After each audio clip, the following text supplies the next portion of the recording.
अंधेरा जो उजाला बना, एक बेहद भावनात्मक और प्रेरणादायक कहानी। भाग 3। गांव की रोशनी बनना। ज्योति की सफलता की गूंज अब गांव की घाटियों से बढ़कर आसपास के कस्बों तक पहुंच चुकी थी। शिक्षा अधिकारी ने उसे गांव की पहली ब्रेल मास्टर के रूप में मान्यता दी। एक छोटे से कमरे में उन्होंने सरकारी फंड से एक ब्रेल लाइब्रेरी शुरू की, जहां ब्रेल किताबों की मौन कतार लग चुकी थी। ज्योति रोज सुबह उठकर पहले लाइब्रेरी की सफाई करती, फिर पाठशाला में पहुंचते ही छात्रों को पढ़ाती।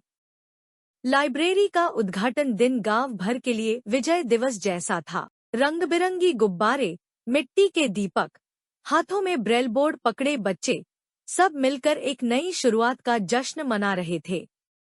ज्योति ने स्केल की घंटी बजाकर समारोह की शुरुआत की। उसकी कमजोर कपकपी निगलकर सबने तालियां बजाईं। अंधेरे की बेटी ने खुद रोशनी की पहचान लिखी थी। जल्द ही आस पड़ोस के गांवों से भी बच्चे आने लगे। कुछ खेतों में काम करते करते, कुछ नदियों में मछली पकड़ते फिरते, पर अब हर कोई ज्ञान के दीप जलाने की होड़ में था। ज्योति ने ट्यूशन शुल्क का पैसा एक एक करके बचाया और स्कूल की छत पर एक छोटा सा सौर पैनल लगाया, ताकि लाइट कटने पर भी रात में पढ़ाई संभव हो सके। इसी बीच जिला स्तरीय शिक्षा उत्सव आया। हर ब्लॉक से एक एक प्रतिनिधि बुलाया गया।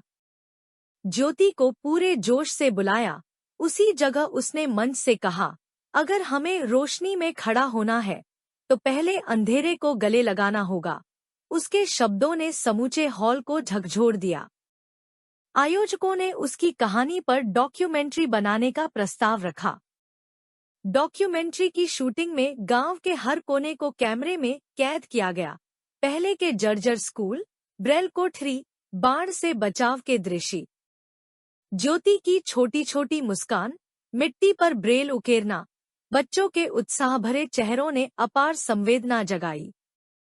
स्क्रीन पर चलता तो बहुतों की आंखें नम हो जाती, क्योंकि हर दृश्य अंधेरे से निकलकर उजाले की ओर बढ़ने का था। डॉक्यूमेंट्री के प्रसारण के बाद जिला शिक्षा मंत्री खुद गांव आए।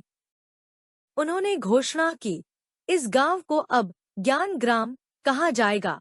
स्कूल का जीर्ण-शीर्ण भवन नए ब्लॉक में बदल दिया गया, जहां ब्रेल लैब, कंप्यूटर रूम, बहुउद्देशीय हॉल था। ज्योति ने हर ईंट पर उंगलियां फेरकर कहा, मिट्टी में भी ज्ञान अंकित होता है। नई इमारत की पहली क्लास में ज्योति ने सबसे बड़ी चुनौती ली, सामान्य छात्रों और दृष्टिहीन छात्रों के लिए एक साथ पढ़ाई का मॉडल तैयार किया। उसने धीमी गति से पढ़ाना शुरू किया, सुनने के अभ्यास कराए, एक दूसरे की मदद करने को प्रेरित किया। वहां का माहौल युद्ध क्षेत्र नहीं, सहअस्तित्व और सहयोग का मेला बन गया। समय के साथ ज्योति ने महिलाओं के सशक्तिकरण पर ध्यान दिया। गांव की औरतों के लिए शाम के समय सिलाई कढ़ाई और कंप्यूटर ट्रेनिंग शुरू की। ब्रेल कोठरी के एक कोने में ही एक छोटा सा टेबल रखा, जहां महिलाएं हिंदी, अंग्रेजी और कंप्यूटर की बुनियादी शिक्षा प्राप्त कर रही थी। अंधेरे में जी रहे कई जीवन अब उजाले की नई शुरुआत कर रहे थे। 10वीं बोर्ड के परिणाम में गांव के सभी 18 छात्रों ने सफलता पाई, जिनमें ज्योति और 5 दृष्टिहीन छात्राएं भी थीं। उस दिन स्कूल का मैदान ताली और ढोल की गूंज से गूंज उठा। ज्योति ने लाल टोपी पहनी, तेवर से घोषणा की, हमने अंधेरा नहीं देखा, हमने उसे उजाला बनाया। सबने मिलकर स्कूल के गेट पर ज्ञान ग्राम का नया साइन बोर्ड लगाया।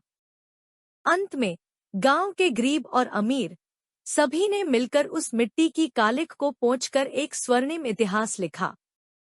ज्योति अब सिर्फ एक विद्यार्थी नहीं, पूरे क्षेत्र की उम्मीदों की मीनार बन चुकी थी।